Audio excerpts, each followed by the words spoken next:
Makakasama po natin si Professor Ana Malindog-Uy, isang geopolitical analyst. Prof, maupay na gabi. Admar Vilando ang inyo pong makakasama ngayong Lunes ng gabi. Maupay nga gabi, Admar. Hindi ka solo flight, kasama mo ako. Oo, tama. Solo lang ako dito sa studio. Pero eto po, Prof, no? Na-establish na natin kasi even before pa nagsalita ang pangalawang Pangulo, Vice President Sara Duterte, lumabas na yung mga videos, yung mga luma, 2018, plano na nito. Kasi maraming parte lang ito sa plano dyan po sa Davao City, yung Coastal Road, Bypass Road, konektado ito, parte ito, no? So, na-establish na yan, na naisip or naiplano na way back panahon pa ng Vice President, Mayor pa siya noon. In fact, noong 2023 sa inauguration ng Coastal Road, binigyan siya ng pagkilala.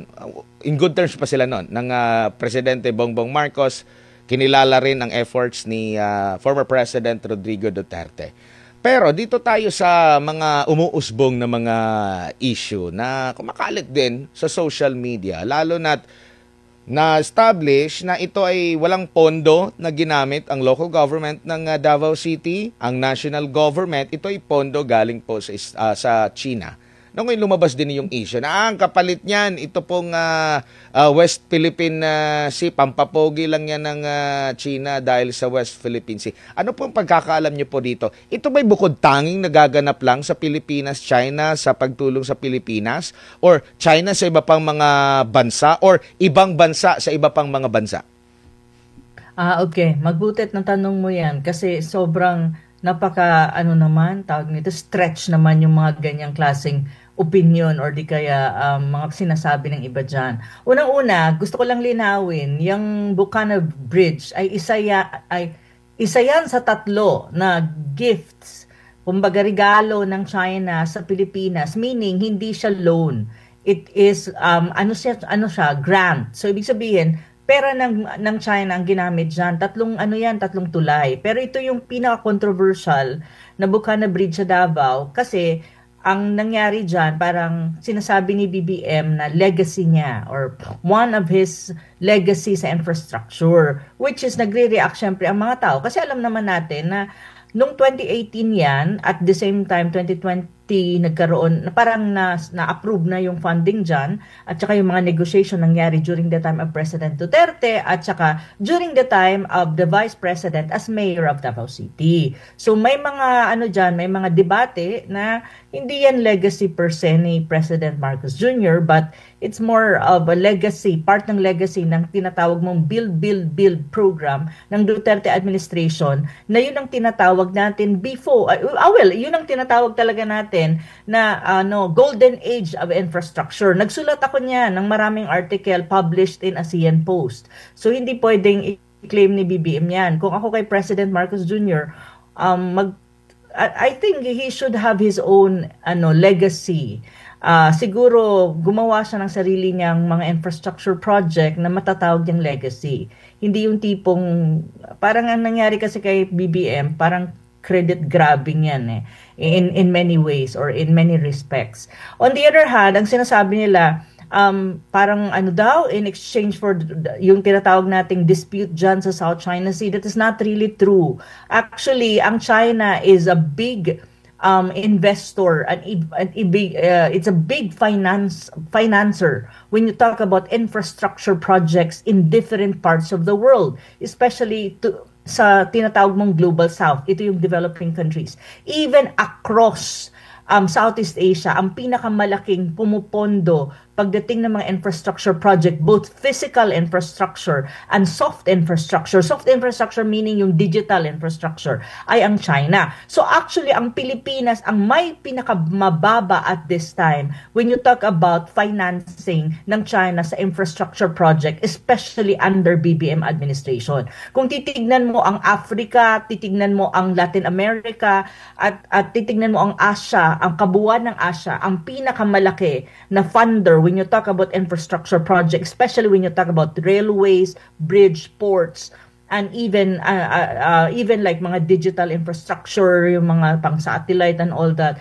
ay ang China. Kasi ang China, to be very honest and frank, objectively speaking, is the best when you talk about infrastructure project in the world. Not even the United States. If you look at the United States, mga train station nila, mga luma, yung mga bridges nila luma. But if you go to China, and if you see China's infrastructure, China's railway, Chinese ports, it's really amazing. It's one top of the world, as in, I'm not kidding. So when you talk about investment in other countries, pagdating sa infrastructure, China is leading. And they are very good at this. Kaya nga may tinatawag kang Belt and Road Initiative or BRI. Basically, ang BRI is a Belt and Road Initiative. It's a grand project of China that basically focus on infrastructure investment in many parts of the world. And usually, itong BRI, ang encompassing ito is most continents from Asia, Latin America, even Europe sa eastern part of Europe and in Africa. Makikita mo ang mga infrastructure project dyan na big time infrastructure project ay galing China under the so-called BRI or Belt and Road Initiative. Opo. Na land sa ano yan sa land la kasi may BRI ka na tinatawag mong Silk Road. Andyan na yun siya. Opo. Prof, yung sa BRI, kumbaga tumutulong ang China. Siyempre, kasi sa pagtulong niya sa mga bansa, yung beneficiary, siyempre, makakabenepisyo yung bansang beneficiary. And at the same time, meron din siyang benefit sa China kasi possible din na itong mga bansang tinutulungan niya, makikipagkalakalan din siya at para hindi na rin siya mahirapan, tuloy-tuloy, maganda ang ugnayan. Pero maaring masamain pa rin yan ng ibang mga kritiko nga. Kaya nga tinutulungan yung China kasi merong dispute dyan para makalimutan na natin yung West Philippine Sea. Ganun pa rin yung motibo. Pero meron bang ibang mga bansa na gumagawa rin ng ganito? Kung hindi man full grant, at least mga soft loans, mabababa na mga interest na makakatulong sa atin. Pero sure ka na matibay, pulido yung infrastructure at magagamit natin? So far at this time, to be very honest, when you really talk about infrastructure project, and that is like for example itong hard infrastructure, physical infrastructure, na ang number one talaga sa mundo is China. Other countries are not as at par. Even Japan is not at par with China when you talk about these things kasi mas mahal ang kanilang construction. Though ang kanilang sinasabi na mas mura daw ang mag-loan sa Japan. Pero actually, if you really analyze things, pag dumating ka na sa construction, sa proseso ng construction, sa pagbili ng mga materials for the construction, I think it's still expensive even if from Japan investment. So, it's really China. And in terms of may pinakamalaking pondo, when you talk about these things, I think it's China, number one at the moment. So, other countries, because look at the country right now. Like for example, look at the Philippines right now. Ano ba yung country na talagang nagpupondo pagdating sa infrastructure programs or infrastructure projects sa Pilipinas? Since ang China nag-mellow down, ano ba ang under BBM, mayroon ba siya talagang big ticket infrastructure project na nasimulan, na negotiate under his administration na ngayon matatawag niyang legacy,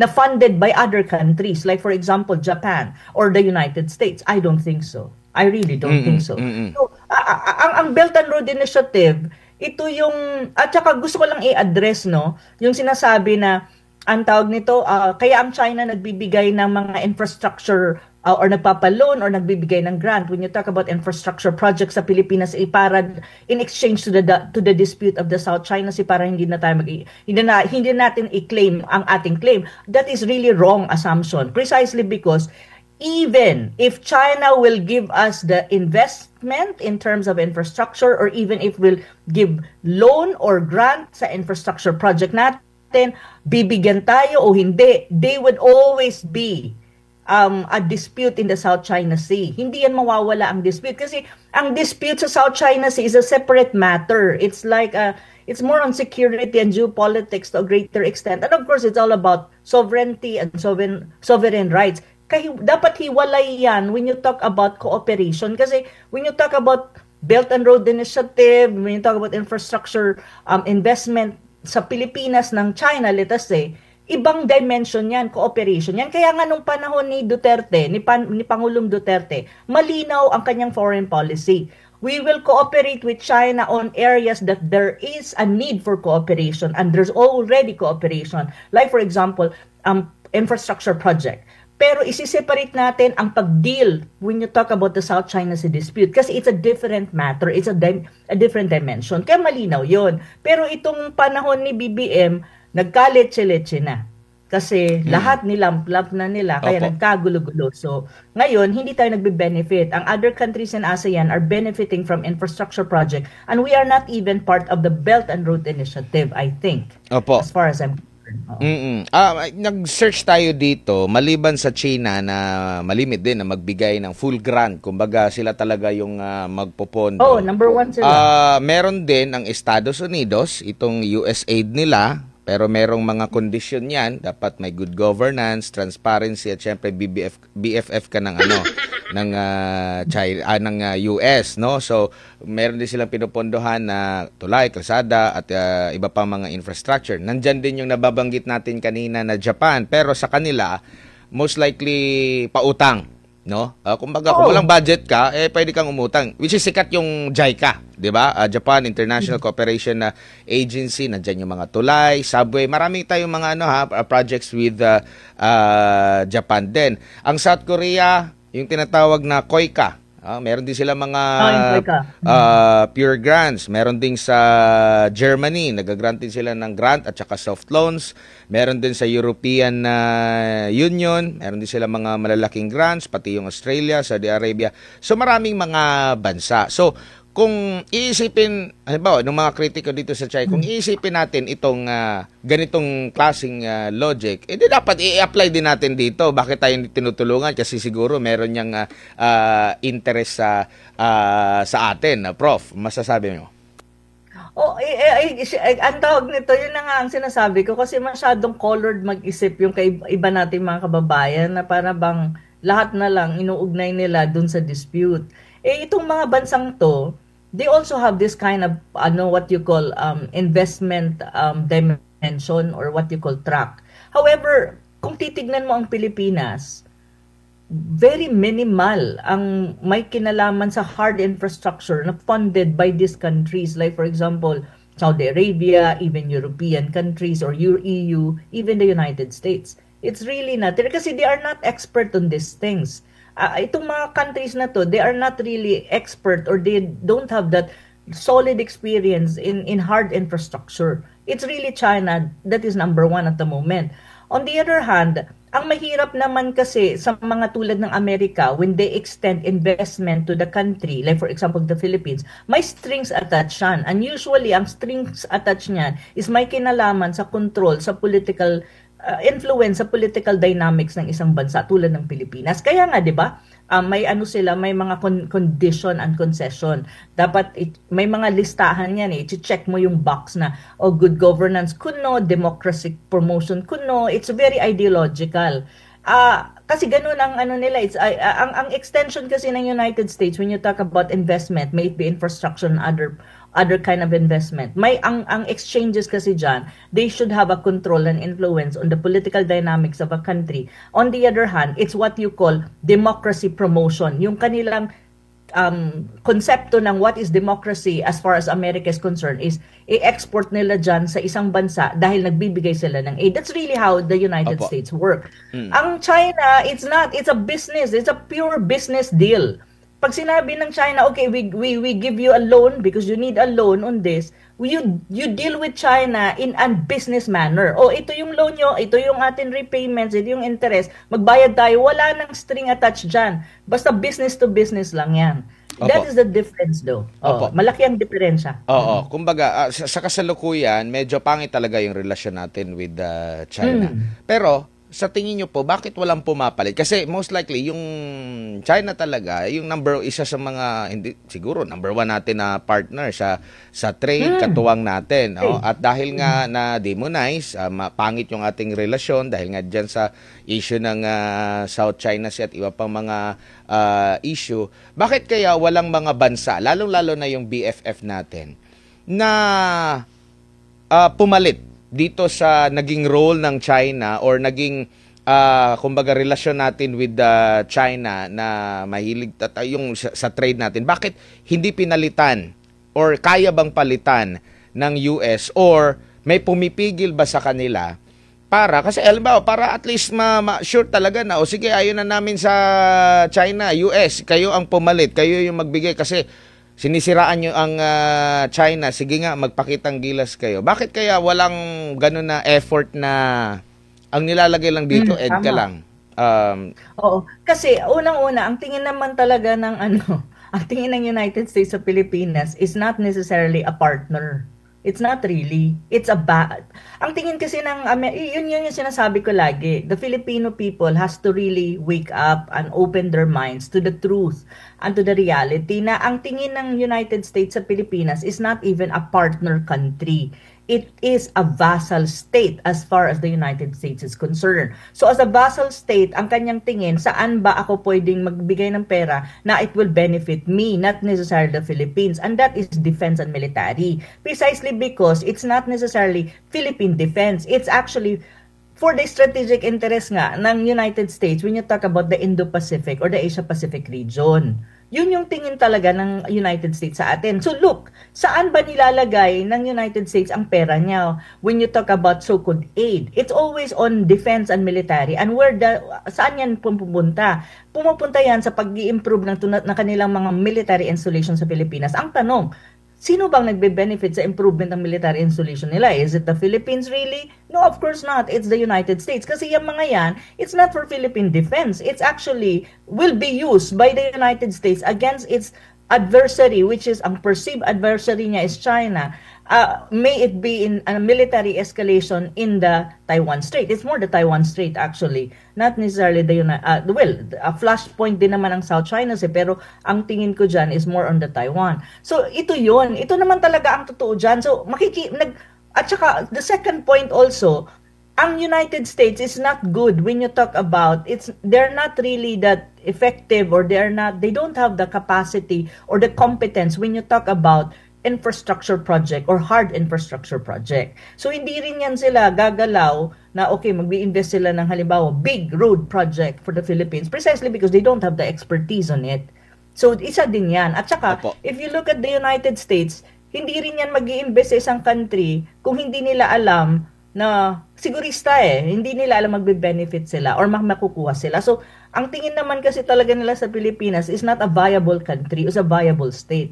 They even criticize the Philippines how many times when you talk about massive corruption in government, and they even actually ask their business sector, even their citizens, na mag-ingat pagpunta sa Pilipinas dahil sa maraming, nung una, kidnapping. Ngayon, ang massive corruption in government, ang pinaflag nila. So, alam mo yon. So, yun, minsan hindi ko nga maintindihan. Ano ba talaga ang United States sa Pilipinas? Best friend ba natin yan o hindi? Kasi even in infrastructure, inaway ni BBM ang China right now. Dapat, ang United States, since yun ang best friend ni BBM, should at least replace kung ano ang nawala na mga investment, especially trade, especially infrastructure project, kay sa atin sa Pilipinas. Dapat iudyok niya ang United States na, oy, punduhan mo itong bridge na to, oy, bigyan mo kami ng malaking auditorium dyan, oy, ganito yung namin, port, kayo ang bahala dyan, oy, yung trade namin, wag nyo na kami bigyan ng tariff dyan, kasi best friend tayo, pero hindi magawa ni BBM yan Precisely because ang tingin talaga sa Pilipinas in entirety ng United States, it's not really a partner.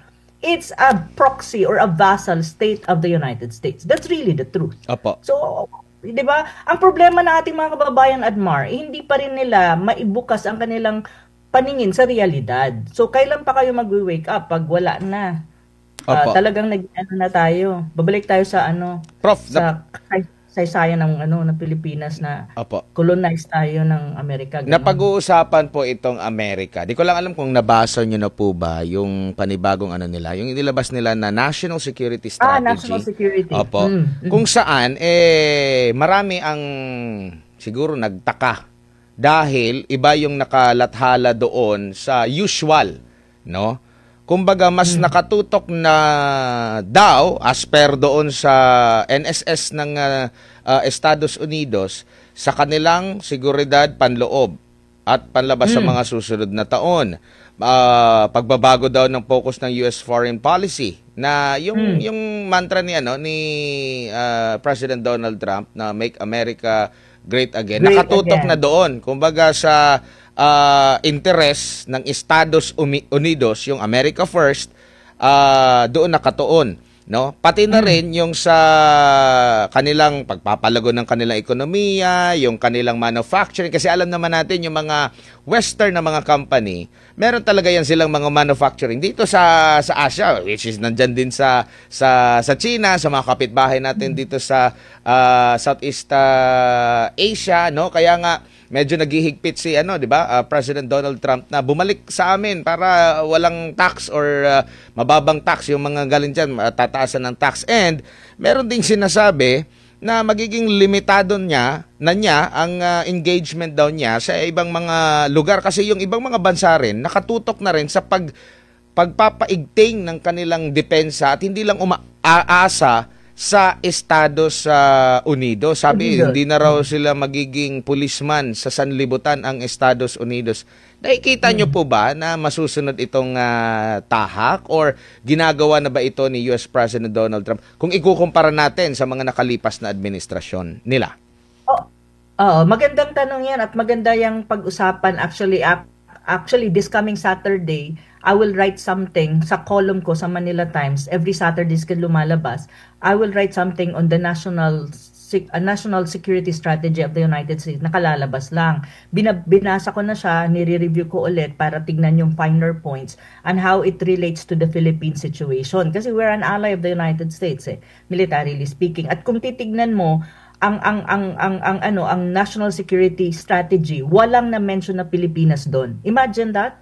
Hindi na-mention ang Pilipinas doon, pero na-mention doon is Taiwan and China. So ngayon, ang sinasabi mo, medyo nagkakaroon ng recalibration ang tinatawag mong national strategy or security strategy ng United States, especially when you talk about foreign policy.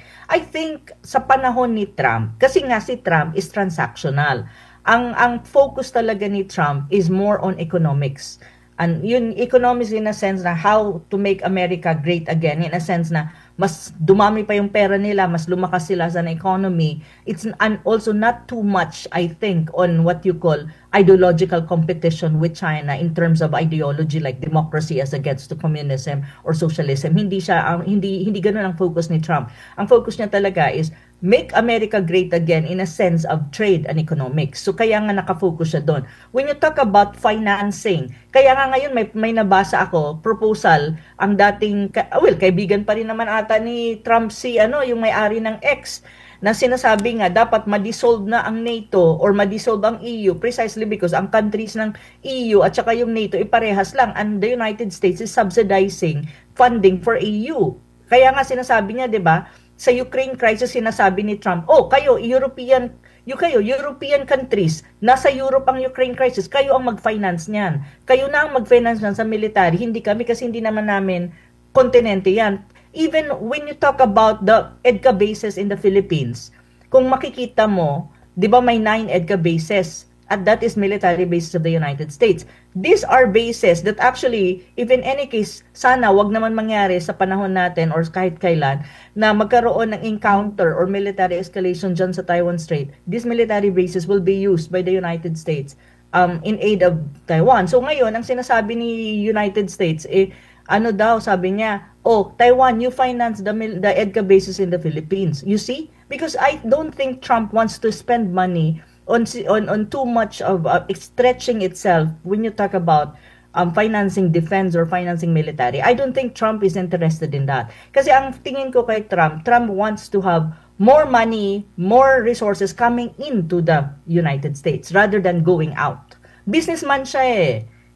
You have to remember again that Trump is a businessman. So, hindi yan gagastos at ayaw niyang gumastos na wala naman siyang profit dyan. So, ang gusto niya, mas maraming papasok sa United States na resources rather than going out, nalalabas. So, ganun siya. So, when you talk about military and military financing, ngayon, makikita mo, naglilimit siya. Nililimit niya. Even yung Ukraine financing, hindi na eh. Ayaw na nga niyang i-finance yung Ukraine na yan eh. Kaya lang, problema nila yan kasi inumpisahan yan nung panahon, nung kanyang predecessor, Sino ba yun? Si Biden. So, in a way, responsibilidad ng Amerika yan. But they're really trying their best even to come up with a peace deal with Russia. But still, nahihirapan sila kasi si Zelensky ayaw pumayag dun sa peace deal na prepare ni na Trump and even pinag-usapan with President Putin. So, makikita mo, may recalibration ng tinatawag mong security strategy ng United States, and even when you talk about foreign policy ng United States under a Trump administration. But we have to take note, this is under Trump. And if you look at Trump stay in office, it will only last for 2 years more, I think. Roughly 2 years more. Mga 2 years na lang ata. And after that, we don't know who will be the next president of the United States. And we don't know also if this national security strategy of the United States will be revised or will change depending on who will be the next president of the US. Pero under Trump administration, I can sense and I can see by studying it, trying, not only hindi lang ito yung national security strategy ang dapat i-review Ni-review ko rin yung RAND Corporation new publication when you talk about advice sa China and even advice to the United States how to position the US, the United States when you talk about geopolitics. Na sinasabi nga nila there should be a United States and China should coexist. Iwasan ang gulo or iwasan na magkaroon ng military escalation. So makikita mo na under a Trump administration may effort si Trump na ibaba ang level ng tension when you talk about geopolitics. And one thing that you have to remember, Trump is actually going to visit China by next year around April. And after Trump visit to China, I think President Xi Jinping, it's Trump who announced, will also visit the United States. So makikita mo may recalibration in terms of foreign policy approach ang Trump administration towards China and even towards Russia.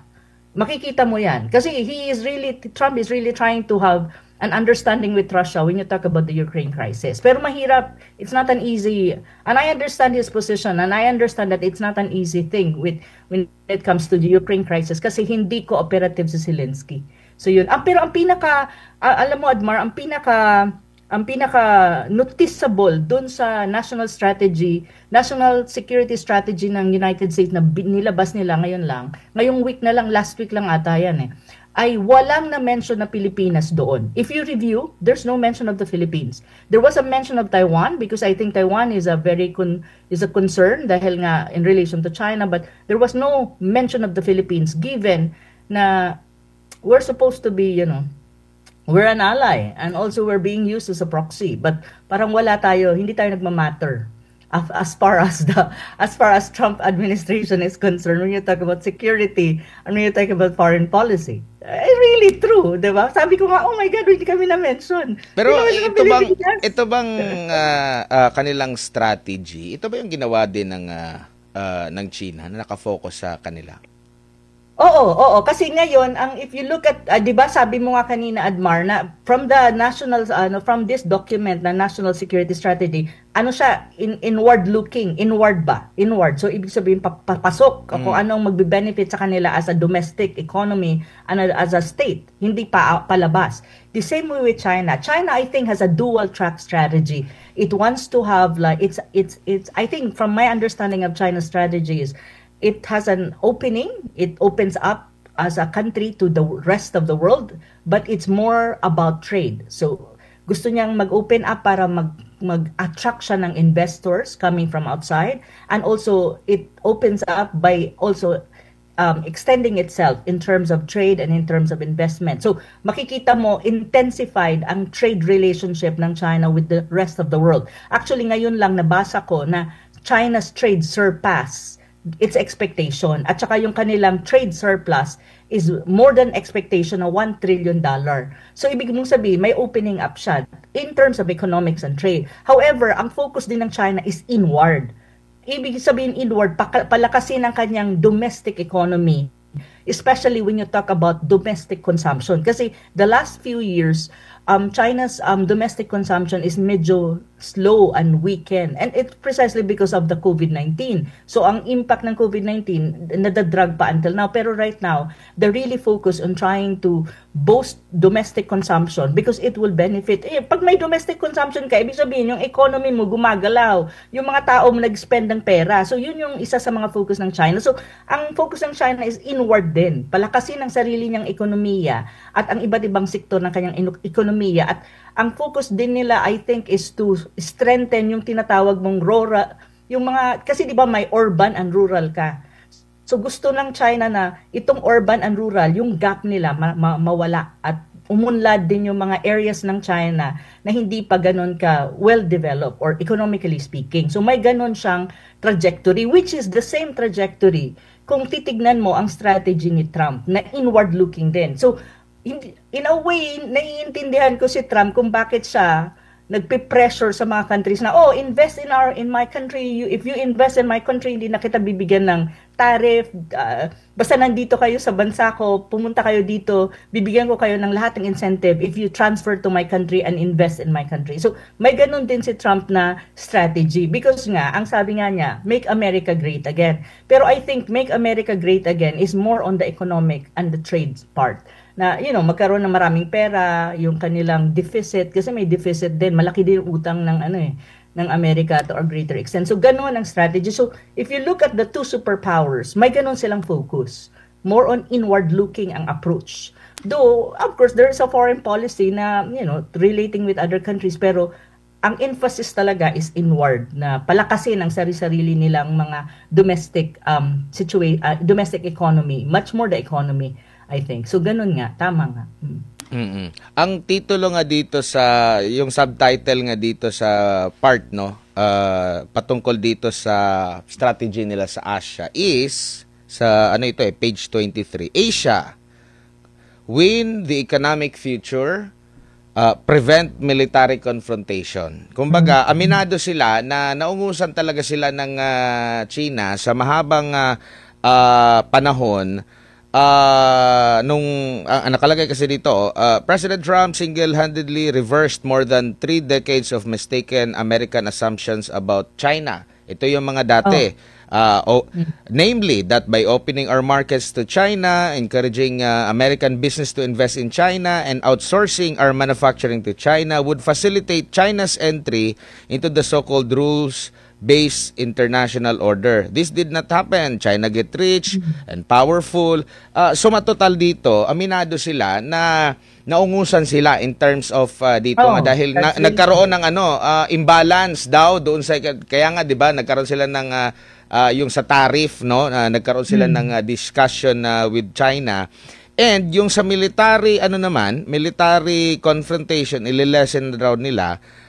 Nabanggit din dito, halimbawa dito, deterring military threats in the long term, maintaining American economic and technological preeminence is the surest way to deter and prevent a large-scale military conflict. Yes. Kumbaga, kabaliktaran ito sa nakalipas na polisiya, Prof, dun sa previous administration. Yes, yeah. Kasi parang nakatutok doon sa 'di ba, yung sa mga tungkol sa military, magbebenta sila pala, hindi pala tayo. Magbebenta sila. Ngayon, ang tingin nila pag pinalakas nila yung kanilang economic and technological kumbaga palakasin nila ito, nakikita nila na maiiwasan yung large scale malakihan ng mga military conflict, Prof. Kakayanin ba ito sa natitirang panahon ng Trump administration? Kasi alam naman natin na sa mahabang panahon, yung ibang Democrats ang laging nananalo. Hindi natin alam kung anong after nitong pamumuno ni Trump, kung ganito pa rin ba yung kanilang magiging strategy. Yun na nga yung sinasabi ko kasi na-interview din ako sa isang US-based na media program. Ang tinatanong din ako ng same question sa'yo. Sabi ko, nagjo-joke nga ako dun sa anchor, sabi ko, let's just be happy at the moment that we don't need to face what you call military escalation or challenges related to defense and military in the Indo-Pacific kasi it's Trump. At least Trump is more focused on trade war rather than on hot war. Pero ang tanong kasi diyan, may ang ano kasi ang term of office ni Trump would only, yun nga sabi ko, matagal na ata ang 2 years and then magkakaroon sila ng election ulit. So it depends really kung sino ang susunod na presidente. I just hope na yung susunod nilang magiging presidente would see the wisdom behind the recalibration of Trump foreign policy and even defense and security strategy, because it would really benefit the United States. I think Trump is wise enough, and I think also Trump to a greater extent, kasi ano siya businessman, nakikita niya na for the last 50 years, 40 years na America was waging wars across Middle East and even different parts of the world, na sila ang nagpa-finance, na ang kanilang economy crippled kasi hindi nila na-improve ang kanilang infrastructure. Ang daming improvement at ang daming mga bagay na hindi nakita, and even their military is left behind. Totoo, yung kanilang military assets, they are not at par with China when you talk about technological capability, even in defense and military. Mas advanced ang China on that. That's why, ang nakikita mo dun sa kanilang national strategy ng United, sinasabi nila, they will also focus on improving the technology, and especially may kinalaman sa halimbawa, AI, and even yung mga, mga satellite, or even improving the military assets. Kasi talagang na left behind talaga sila. So, but if you do that, you need money for it. Hindi mo naman ma-improve ang military mo as a country kung wala kang pera. Kaya nga si Trump, 'di ba? Ang kanyang focus is to get more money for the United States, for him to be able to, finance the different needs of the United States, especially the military side, and even economics, and even infrastructure. Kasi kung pupunta ka ng United States, my goodness, karamihan ng infrastructure nila is luma at hindi na functional. Even in New York, the train is so dirty and is not really at state of the art. It's luma. So kaya nga, ang ngayon, makikita mo na may ganong trajectory. Pero ang tanong mo kasi, magbabago ba itong trajectory at na gustong gawin ni Trump, at ngayon tinatry niya talagang gawin after his term? Yun ang pinaka magandang tanong, kasi we don't know kung sino ang mananalo, if it's a Republican pa rin na parehas ang vision kay Trump, or is it a Democrat na medyo ideological at mahilig sa confrontation at mahilig dito sa mga Cold War dynamics. So yun yung kailangan natin bantayan, especially the Philippines, kasi magpapalit din tayo ng liderato I would assume that we will have what you call national election in 2028. So in a way, pag nagpalit ka ng liderato, kailangan mo tignan ang mga movements, yung susunod na leader, kailangan niyang tignan ang movements ng mga partners niya, including China and the United States. Kasi ito yung biggest partner mo, ito yung superpowers Opo. Na you have relations. So yun yung sinasabi ko, very crucial for the Philippines as well to see na after Trump, sino ang susunod na presidente ng United States at ano ang kanilang foreign policy. Kasi dapat, titignan natin yun para alam natin kung paano tayo puposisyon. Yun. Prof, eto, basahin ko lang yung mga kataga din dito, no. Ito, malapit na to sa Pilipinas. Di na-mention yung Pilipinas pero malapit kasi nasa South China Sea. Ito, ang sabi nila, given that 1/3 of global shipping passes annually through the South China Sea, gusto nila, West Philippine Sea, this has major implications for the U.S. economy. Hence, deterring a conflict over Taiwan, ideally by preserving military overmatch, is a priority. We will also maintain our long-standing declaration policy on Taiwan, meaning the United States does not support any unilateral change to the status quo in the Taiwan Strait. So, kumbaga sila din mismo, aminado rin sila na hindi solusyon.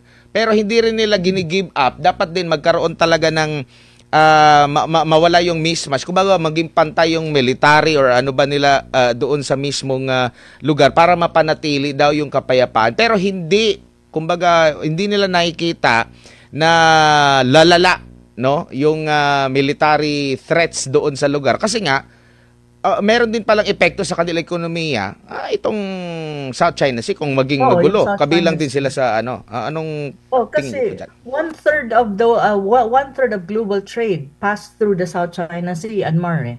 So kung magkakaroon ng disruption dyan at magkakaroon niya ng conflict, di madidisrupt ang trade mo. Hindi lang ang Asia Pacific ang apektado dyan, buong mundo. And even the United States is affected. Kasi yung trade, ang lahat ng karamihan ng goods and trade ng China will pass through South China Sea, going to different direction, different countries, different continents. So under Trump, given he is really a businessman in terms of mindset, alam niya na kapag may nangyari dyan sa South China Sea, apektado din ang United States. And the United States will not benefit from anything na may military escalation dyan. Kaya, ang sinasabi nga niya, dapat ma-maintain kung ano ang dapat na sitwasyon, the relative peace ng South China Sea.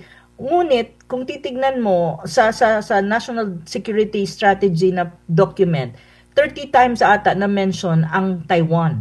Precisely because Taiwan is really the very sensitive flashpoint in Asia Pacific and it's a very sensitive issue as far as China is concerned. Pero maganda lang dyan sa National Security Strategy ng United States, it affirms that it will not attempt to change the status of the Taiwan Strait, and in many ways it's also an indication that they recognize that Taiwan is a part of China because it is really a part of China. So in that sense, may affirmation ka. Though kumakabig ang United States saying na, it's also important for us to maintain some kind of military defense in Taiwan in terms of supplying, because they earn money from supplying arms and selling arms. And one of the biggest buyer of the United States when you talk about arms is Taiwan. So may ganun silang, they also package it in that way. Pero ang pinaka-importante lang siguro doon is when that document said that we will not change the status quo, we will not attempt anything to change the status quo of the Taiwan Strait, which is an indication na ayaw nila ng gulo under Trump. Sinabi din naman kasi ni Trump sa isang interview niya, sabi ni Trump na nag-usap sila daw ni President Xi and nothing will happen in the Taiwan Strait as far as he is the President of the United States. So yun ang sabi niya, na hanggang siya pa rin ang presidente, walang gulo na mangyayari dyan in a sense na military escalation as far as he is concerned. So ibig sabihin, he knows I think Trump understand the sensitivity of the situation and the sensitivity of the Taiwan issue as far as China is concerned. At alam mo, si Trump, he really wants to have a very good relation with China. How many times did he say na President Xi and I are friends and I like President Xi, we have good relation with China and things like this. So I think Trump is trying his best to recalibrate good relation with China and to have a warm relation with China. I can see the effort. Pero ang crucial kasi niyan, 2 years na lang si Trump sa kanyang position as president. Ang wish ko lang is when he vacates his position and someone assume presidency after Trump, will follow the same kind of trajectory. Na alam mo yun, trying to maintain relative peace in the region, especially in the Asia Pacific region, and don't rock the boat, especially when you talk about the Taiwan Strait and even the South China Sea. So, ibig sabihin, we will be spared from any kind of military escalation. Pero, hindi natin alam. Kasi under Trump, I can see na medyo, relatively speaking, there is such a thing as stability. May stability do. Hindi naman, pero you have to remember, maraming ang political establishment ng United States are composed of many people from different political backgrounds. May mga tinatawag kang neocons din sa United States who are always very hawkish when you talk about China. So very difficult then actually ang position ni Trump because he needs to face all of these neocons. And the neocons are also strong in the United States. So mahirap din ang position niya actually, especially when you talk about trying to establish what you call relative stability and recalibrated foreign policy na hindi siya masyadong militaristic ang dating, na unlike the Biden administration na very very aggressive and very militaristic, kaya nga nangyari ang Ukraine crisis mo. So yun yung nakikita ko sa sitwasyon ni Trump as president. Bilang panghuli, dito tayo tutok sa Pilipinas. May kaugnayan dito nga po sa National Security Strategy. Kung kayo po ang masusunod, ano kaya ang mas mainam na magiging counter strategy natin dito? Kasi ito na yung halimbawa kung ito talaga yung susundin na estratehiya ng Estados Unidos, ano kaya ang gagawin? May conflict na tayo with China, may issue pa tayo sa korupsyon, medyo problematic din yung ating ekonomiya. Ano kaya ang mas mainam sa mga ganito pong klase ng sitwasyon na Prof pagdating po sa ating foreign policy usaping geopolitical po? Okay, magandang tanong yan. Kung nakita natin, Trump, the United States, previously Biden administration very antagonistic against China and even allies of China like Russia and the rest, and under Trump recalibration. Ang sabi nga niya, 'di ba, during the time that the Bongbong Marcos was visiting the Oval Office of in the United States, kaharap niya si Trump, 'di ba? Anong sabi ni Trump sa kanya? We have good relation with China. Why don't you have good relation with China too? 'Di ba? So if you ask me, given the national security strategy of Trump administration, and if you look at how Trump is trying to recalibrate its relation with the Chinese, I think we should do the same. Because at the moment, our relationship with China diplomatically and politically, even military-wise, is not really good. These are not good relationship at the moment. So sa akin, and then you are suffering from a lot of things in domestically, and one of that is economic. Ang foreign direct investment mo mababa, wala ka masyadong infrastructure project na gumagalaw, tourism mo mababa, wala nga zero, kulang na lang maging zero ang turismo natin kasi walang pumupunta na turismo, especially the Chinese, wala lang Chinese tourist masyado. So ang dami mong problema, tas may massive corruption in government ka pa. So if I am on, like for example, if I can only make an advice or I'll be in the shoes of, let us say, Bongbong Marcos, I think what I would do is recalibrate relationship with China. Try to, recalibrate in a sense that you approach. Let's talk. Let's mend. Try to see kung saan tayo pwedeng maayos ulit ang relationship natin. And especially on the South China Sea, try to, stabilize the situation there. Don't escalate. Talk, negotiate, and then probably ask for some kind of economic help, infrastructure, trade, tourism, and all that. If that's the case, if you ask me. Pero ang problema kasi at the moment, even if President Marcos Jr. will do that, trying to follow the footstep of his patron, which is the United States. It's really his patron at the moment. Marcos Jr. is backed up still by the United States. That's why he stays in office still. So, pero ang problema ni Marcos Jr. is ganito. Even if he would do these things, trying to follow the footstep of Trump, recalibration of relationship with China, the approach in the South China Sea na maging more stable siya, hindi yung belligerent ang approach ni Marcos Jr. dyan, and all that. Ang problema kasi ganito, the trust, wala nang trust sa kanya, I think, ang mga Chinese. Yun ang problema kasi ang trust sa kanya, yung political capital niya, sa China, zero na. Yun yung sinasabi ko Yun ang pinakamalaking pagkakamali ni BBM. Kasi ang taas-taas ng political capital, the first year of his presidency, the first few months of his presidency, ang taas ng kanyang political capital as far as China is concerned. Well regard siya. Actually, ang pamilya niya, ang tatay niya, ang nanay niya, at siya. And they were so happy actually when he became the president. So tapos you betrayed presidency and you betrayed China by, so many things. Especially when you talk about, trying, parang throwing away the independent foreign policy of Duterte and having that so much leaning to the United States, compromising the relationship between China and the Philippines. So all of these things happen and it's still happening at the moment. So, kahit mag-recalibrate siya ng kanyang foreign policy, gawa niya ng paraan na i-follow ang footstep na ginagawa right now ni Trump, trying to have warmer relation with China, the United States. That is so difficult for BBM. Precisely because wala na siyang political capital as far as China is concerned. Wala na rin siyang trust. No one trusts him. Even the region does not trust him anymore.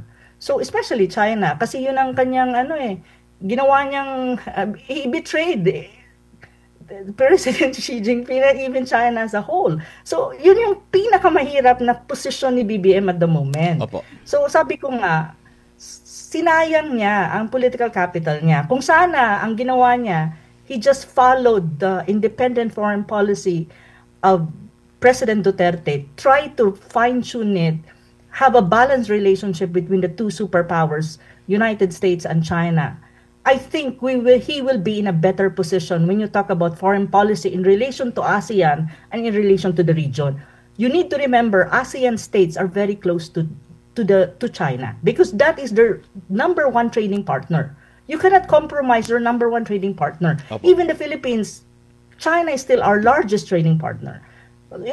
So yun yung pinakamahirap na hindi na mangyayari yung sinasabi ko na advice or if I am in his shoes. Precisely because sira na yung kanyang relationship as the president with that country is wala na So, I think China is just waiting for a change of administration before it can